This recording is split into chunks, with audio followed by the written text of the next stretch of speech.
Hi, thanks for watching another video from weldingtipsandtricks.com. This video is about a little MIG welding technique that I picked up about over 20 years ago from an old timer in South Carolina, and I've been using it ever since. And basically it is just making a series of U's or cursive E's or small loops or whatever you want to call it.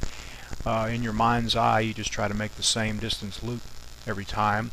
And on a lap joint, you watch the top of the puddle or the side of the puddle that the edge of the metal is on, and you just kind of use it for a guideline and just barely let the puddle nip that corner just a little bit, and that'll give you a nice straight border on your weld and a better looking weld, because you won't be melting all that corner in and putting extra metal in to the weld size. Alright, the technique looks something like this. You need to kind of in your mind's eye intentionally loop the same distance each time. Alright, that was left to right. That was kind of pulling the puddle. This is going to be kind of pushing it a little bit. You can't see the puddle very well, but I just wanted to show you that there's not a lot of difference in the final result. Pushing, pulling, as long as you don't get carried away with the gun angle, and as long as your stick out's good and your heat's good, you can make either one work. Been a lot of argument over pushing and pulling. They both work.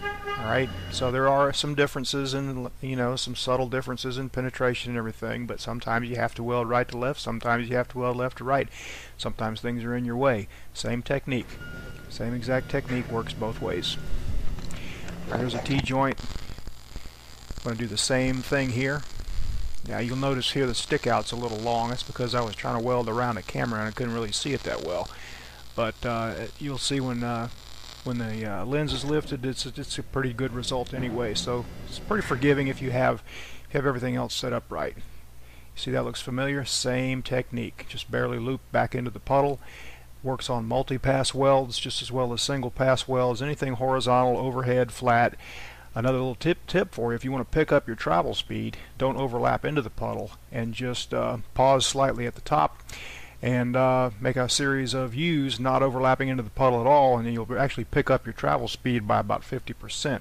This particular part, sometimes I do about 20 of them, and they're about 1 inch steel welded, a 1/4 inch tubing, 18 inches long by about 4 inches, and I got to weld them all the way around, and I'm looking for any way to get done I can. So that's a good tip for you. Thanks for watching. weldingtipsandtricks.com.